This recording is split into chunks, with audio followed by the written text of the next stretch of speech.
listening to Cassphere Podcast.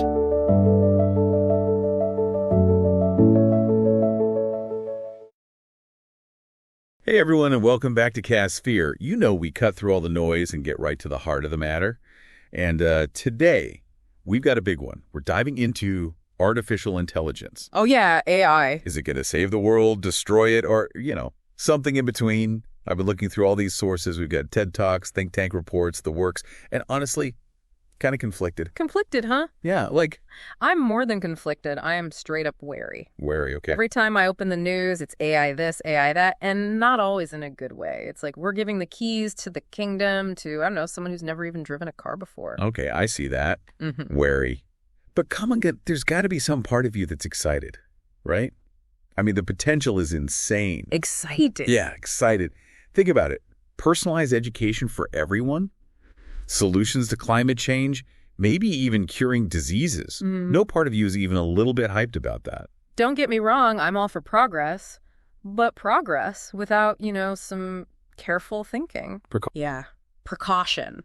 That's how you get disasters. Yeah. And speaking of potential disasters, have you seen what's going on with deepfakes? Deepfakes, oh yeah. It's like you see those videos where it looks like someone is saying or doing something they never actually did, and it's crazy realistic. It's not just about creepy videos, though. It's not. Nope. It's about truth. Truth. Or the lack of it, like this Toda Peace Institute report we've got here. Okay, yeah. They use the example. Imagine a video, right, but it's a deep fake, and it's Hillary Clinton endorsing Ron DeSantis. Oh, okay. Now, picture that going viral, people freaking out, confused, angry, and suddenly you can't believe anything you see or hear anymore. Yeah, that's a good point.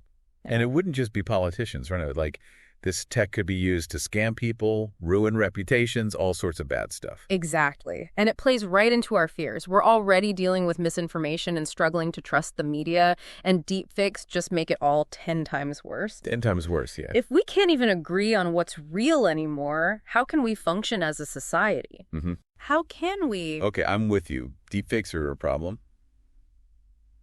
But maybe we're getting a little ahead of ourselves. Ahead of ourselves. I mean, every new technology has risks, right? Yeah. Look at Photoshop or fake news. We found ways to deal with those, so maybe we'll figure out deepfakes too. You're a lot more optimistic than you were a few minutes ago, Mr. Conflicted. And you know what else should put a damper on that optimism? What's that? Autonomous weapons. Uh-oh. You're going to bring up the killer robots, aren't you? That Toda Peace Institute report again. You bet I am. It's not science fiction anymore. Both the U.S. and China are pouring money into AI weapons systems. AI weapons systems. Yeah. We're talking about machines making life-or-death decisions without a human involved at all. Okay, yeah. The thought of a robot deciding who lives or dies is pretty freaky. Right, freaky, huh? But isn't that a bit of a slippery slope argument? It's not like we're handing over, the nuclear launch codes to a Roomba anytime soon, right? Maybe not today, maybe not tomorrow, but the tech is getting there fast. And once it's out there, there's no going back. And honestly, that's not even the worst part. There's a worst part. What really keeps me up at night is the unforeseen consequences, what we don't see coming. Unforeseen consequences? Like what? Like AI accidentally launching a nuke because it thinks a flock of geese is an enemy air force or something. That's one colorful way to put it. But yeah, that's a possibility. Though hopefully, not very likely. Hopefully. But think about this. AI systems are connecting dots and making predictions based on huge amounts of data, right? Right. But what if that data is bad? Or what if the AI just misinterprets it in a way we never even thought of? Well, like in that example from the Toda Peace Institute report. Right. Where the AI basically hallucinates this fake research saying guns are harmless to children. Exactly. It's terrifying. And it shows a really big problem with AI. It can't explain itself. Even when it's doing something that seems less dramatic, like suggesting a product or a medical diagnosis, we don't always know why it came to that conclusion. It's a black box. Yeah, a black box. We don't fully understand how it works, and that makes it hard to trust, especially when the stakes are high. Especially then, yeah. And let's not forget about jobs. Jobs. People are really worried about what AI means for the future of work. Right. This Center for Data Innovation study found that almost 60% of Americans are afraid AI is going to lead to more unemployment. Yeah, I get that. It's a tough one. On one hand, AI has all this potential to make our lives better. But then you see reports about automation taking over jobs, and it's hard not to be a little worried. It's not just about being a little worried. It's a real concern. People are seeing jobs disappear because of automation, and they're scared. Only 7% of people in that study thought AI would actually lead to better wages. So the fear of being replaced is bigger than the hope for new opportunities. Seems that way. It makes you wonder who really benefits from all this progress. Right. Will AI be used to help everyone, to create a fairer society? Or will it just make the gap between the haves and have-nots even bigger? That's the million-dollar question. It is, and unfortunately there's no easy answer. But one thing's for sure. How people feel about AI is changing. It is. This recent research from Ipsos shows people are using more negative language to describe AI compared to, just a year ago. Oh, really? Yeah. Words like fake, risky, even dangerous are all on the rise. Wow. And at the same time, positive words like innovative, helpful, those are going down. Seems like people are realizing AI has a dark side and it's making them nervous. Makes you wonder if it's just because AI is becoming more normal. Maybe the excitement is fading and we're starting to see AI for what it really is. What it really is. A really powerful tool. Yeah. With both good and bad sides. Like any tool. It depends how we use it. Depends how we use it. I like that. But I think it's more than just the novelty wearing off. I think people are seeing the headlines, the deep fakes, the autonomous weapons, the algorithms that are biased. And they're starting to wonder if AI is really a force for good after all. You're still team cautiously pessimistic, huh? You could say that. But can we at least agree that there's another side to all this? There are some amazing potential uses for AI that are, mind-blowing. Mind-blowing, huh? Like what? Zelkon's TED Talk. Have you seen that? I don't think so. He talks about this vision of personalized education powered by AI, and it's amazing. I got chills just watching it. Okay, so what's got you so excited?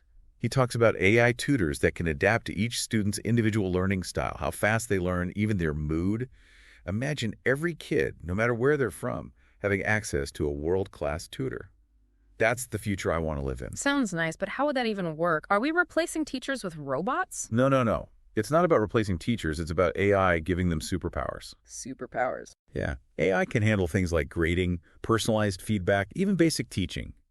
That frees up the human teachers to focus on the things AI can't do, like being mentors, fostering creativity, building real relationships with their students. I guess I can see how that could be good. But what about the AI tutors themselves? Can a machine really understand how humans learn? Give the kind of support a real teacher can. Khan actually talks about that in his TED Talk. He has this AI tutor, Khanmigo, and it can have actual conversations with students, guide them through tough concepts, answer their questions in a way that makes sense to them. There's even this part where he shows Khanmigo helping a student have a conversation with Jay Gatsby. Wait, from The Great Gatsby, a conversation with a fictional character? Yeah. How is that even possible? It uses natural language processing and all this fancy machine learning stuff to analyze the book and create a virtual version of the character. Students can ask Gatsby questions, get his perspective on stuff, even debate his beliefs. It's like having a literature expert available 24/7. Okay, that's actually pretty cool. It sounds way more advanced than the educational software I used in school. Way more advanced. But let's move past education for a second. What other areas do you see AI doing good in? How about accessibility? The potential is huge. There's this LifeWire article that talks about the positive impacts of AI, and it mentions how AI can automatically create alt text for images, so people with visual impairments can access online content more easily. Alt text, yeah. For those who don't know, it's basically a description of the image that screen readers use to tell visually impaired people what's in the picture. Super important for making the internet accessible to everyone. Exactly. And it's not just about alt text. AI can create personalized learning plans for students with disabilities, develop assistive technologies for people with mobility issues, even translate sign language in real time. So AI could help create a more inclusive world. Exactly. Okay, I'm starting to see where your optimism comes from. What else you got? How about AI tackling some of the biggest challenges we face, like climate change? Climate change, okay. We watched this XPRI's video on YouTube about AI being used for climate change research, and it was actually really hopeful. Hopeful about climate change? Yeah. They showed how AI can monitor ecosystems, analyze data, and even simulate the impact of different actions before we do them on a global scale. So it's like a crystal ball for climate change. Pretty much. Yeah. We can actually see the consequences of what we do before we do it. That is powerful. We've already seen how devastating climate change can be, so finding solutions fast is crucial. And AI can help us do that. It can help us make smarter decisions about how to protect our planet. All right, I'll give you that one. AI could be a game changer for climate change. But what about the argument that AI is just going to make things worse? We already have so much inequality, and AI could easily make that worse if we're not careful. It's a valid concern, Yeah. but I think AI can also level the playing field in some ways, like with healthcare. Healthcare. Yeah, AI could help develop personalized treatments, Right. diagnose diseases earlier, even bring quality healthcare to remote areas where there aren't enough doctors. So it could make those things available to people who don't have access to them now. Exactly. Okay, I'm seeing your point. But how do we make sure AI is used for good, not just for profit or control? That's the tricky part. Yeah. It comes down to developing AI ethically, having good regulations, and making sure we keep talking about AI and its impact. Like, as a society, we need to make sure AI is working for us, not against us. You're right. It's not just a tech issue, it's a societal one. Absolutely. I read this article by David Brooks in the New York Times, and he argues that AI is going to, augment our abilities, not replace us. Like, he sees a future where AI does all the boring, repetitive work, and that frees us up to be more creative, to focus on relationships, all the things that make us human. I like that. It's not humans versus machines. It's humans and machines working together. Yeah, working together. But Brooks also says we can't ignore the risks. We need to be really thoughtful about how AI is developed and used to make sure it benefits everyone. Absolutely. And that brings us back to public opinion. What do people actually think about AI in 2024? That Center for Data Innovation survey we talked about earlier gives us some insight into that. Yeah. What did they find? Is everyone as pessimistic as you are? Well, it's a bit of a mixed bag, actually. Some people are really excited about the benefits of AI. Really? 73% of people were interested in using AI to learn new things, 66% for saving energy, 60% for health and fitness. So you're not alone in your optimism. Told you. But hold on, I'm not done. People are also worried about the risks. Like 71% are concerned about AI being used to mess with elections. Wow. 64% are worried about AI violating their privacy, and 59% are afraid AI will become too powerful to control. So, like me, the public is conflicted. Seems like it. People Yeah, see the good and the bad. It's a tough balance. Yeah. And it means we need to be really careful about how we move forward with this. So, on that note, maybe it's time to talk about what we can actually do to make sure AI is developed and used responsibly, because clearly this isn't just a technology problem, it's something we all need to be thinking about. Yeah, it really feels like we're at this crossroads Crossroads. of AI. It's like it could solve everything, Or it could destroy everything. right? There's no in between. It's a lot to think about. It is. It is. So where do we even start? Do we try to just stop it all? Stop it all. Yeah, like some people are saying we should just stop all AI research until we figure out like the ethics and all that. Well, I understand that impulse. Yeah. When something seems dangerous, you want to shut it down, Right. contain it. But this Toda Peace Institute report, they make a good point. Okay. Trying to stop technology is like trying to stop the tide. You can't. You can't. It's just not realistic. So we just give up then. Yeah. Let the robots take over. I kind of feel like we've opened Pandora's box here. It's not about giving up. It's not. It's about being proactive. Proactive. We need to shape the future of AI Okay. instead of letting it shape us. So instead of stopping it, we steer it. Exactly. Okay, I Yeah. like that. I like that. But how? How do we actually do that?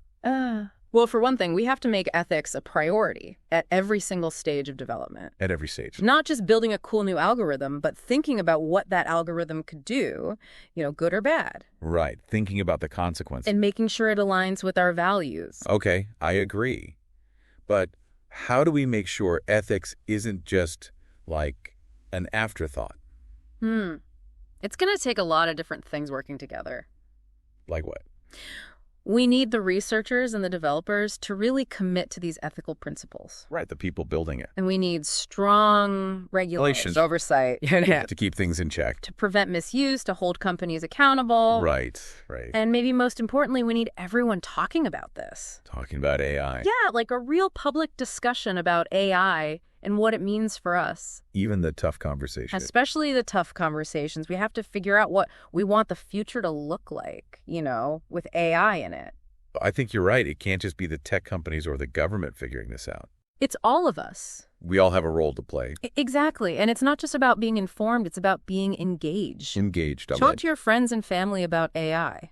Okay. Write to your representatives, support organizations that are pushing for responsible AI. So get involved. Get involved.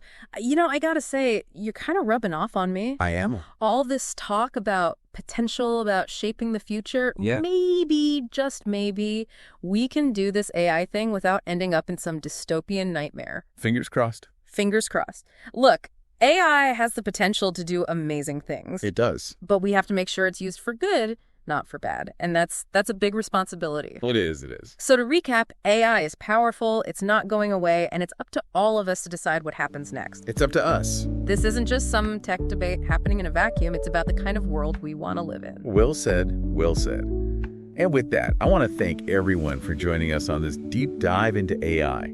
It's been a wild ride, but hopefully you've learned a thing or two about the potential and the dangers of this incredible technology. Remember, the future is not set in stone. We can still change it. It's up to us to make it a good one. Keep learning, keep questioning, keep the conversation going. Until next time, everyone.